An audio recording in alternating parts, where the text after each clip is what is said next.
Rabbi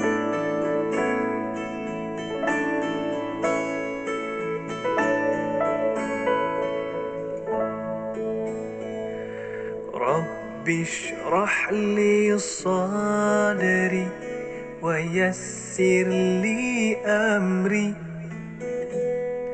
wahlul 'uqdatam min lisani yafqahu qawli.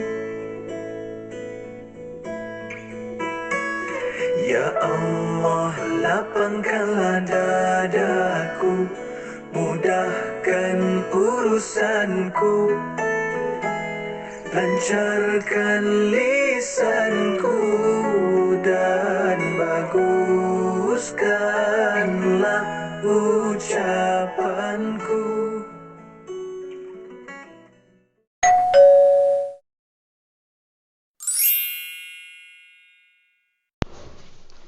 Kisah Katak dan Tebuan.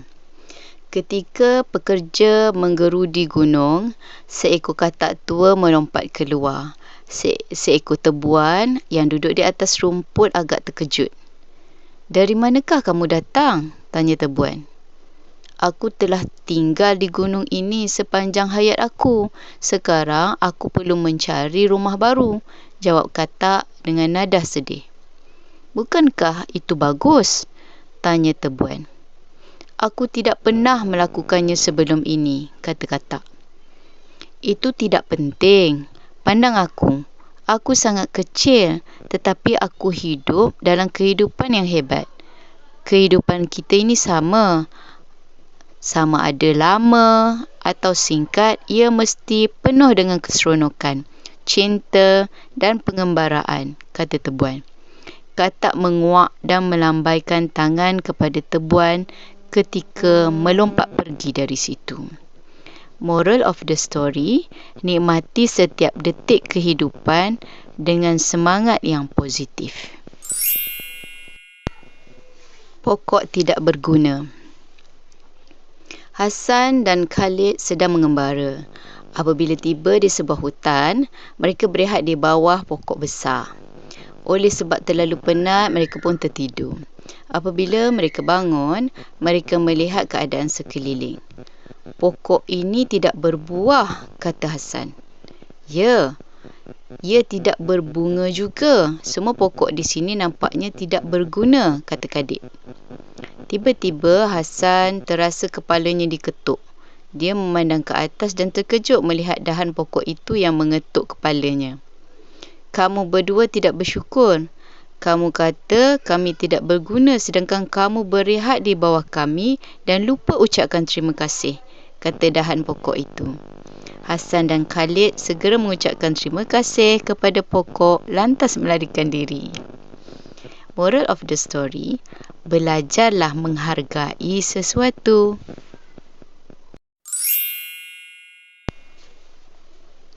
Rubah menjadi yakin. Rubah masuk ke dalam hutan. Rubah tidak pernah melihat singa sepanjang hidupnya. Selama ini, Rubah cuma mendengar cerita tentang Raja Rimba itu daripada kawan-kawannya.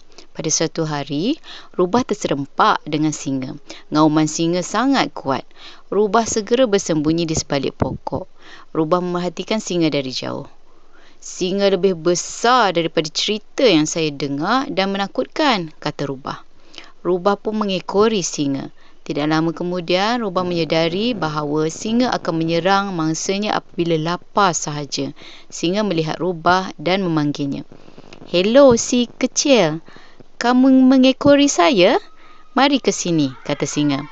Rubah datang dengan ragu-ragu. Lama-kelamaan, Rubah menjadi yakin. Kini, kita dapat melihat Rubah mengekori singa ke mana-mana saja. Moral of the story, elak berprasangka buruk. Sang anjing setia. Seorang pencuri telah mengintip rumah seorang hartawan bernama Tuan Lim selama seminggu. "Ada sang anjing yang garang. Bagaimana saya hendak melepasinya?" fikir pencuri. Pada suatu hari, pencuri nampak sang anjing makan sekeping daging. Malam berikutnya, dia memanjat dinding ketika sang anjing keluar. Dia melemparkan sekeping daging ke arah sang anjing.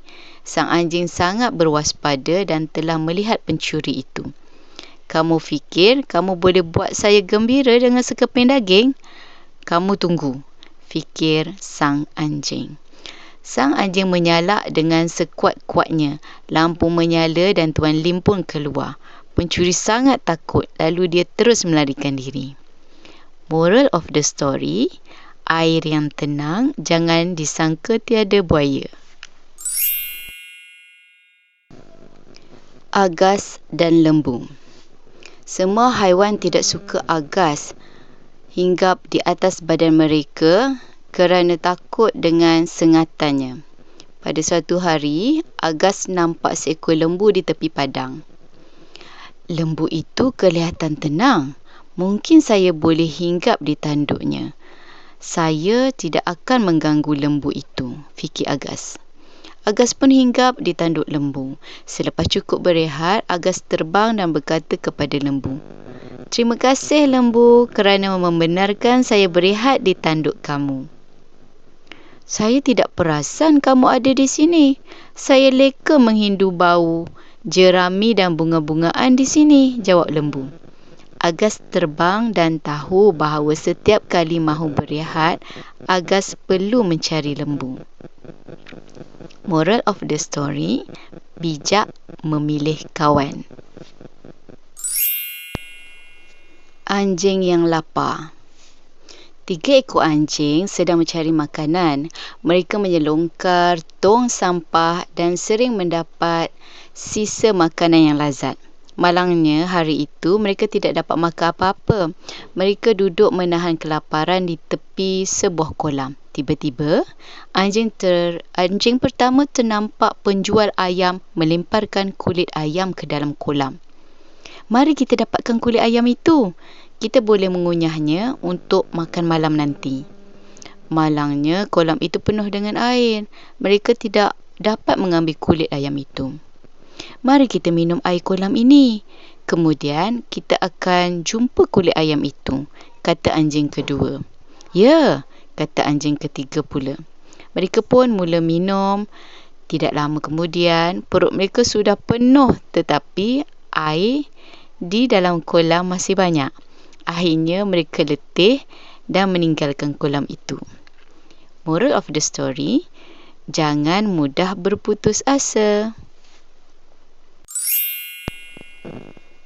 Sang kuda dan sang serigala. Sang kuda suka berkeliaran. Sang kuda akan masuk ke dalam hutan dan makan makanan yang sedap sebelum pulang ke ladang. Pada suatu hari, sang kuda nampak banyak bijirin di sebuah ladang. "Enaknya, saya akan makan bijirin hari ini," kata sang kuda.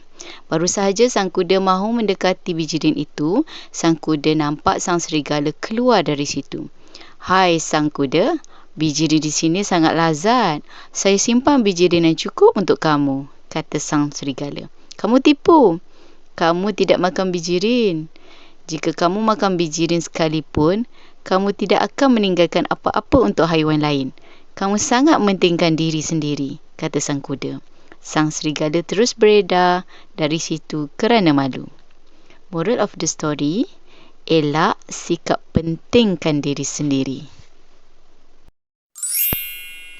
Kisah sang gagak. Sang gagak suka membuli haiwan yang lemah. Pada suatu hari, sang gagak bertinggik di belakang badan sang biri-biri. "Pergi dari sini, kuku kamu mencederakan saya," kata sang biri-biri. "Kamu ingat kamu anjing yang boleh menakutkan saya? Saya tidak takut apa-apa pun," ejek sang gagak. Sang gagak mencengkam badan biri-biri. Sang anjing terdengar jeritan biri-biri. Sang anjing juga nampak perbuatan jahat sang gagak. Sang anjing menyalak dengan kuat ke arah sang gagak.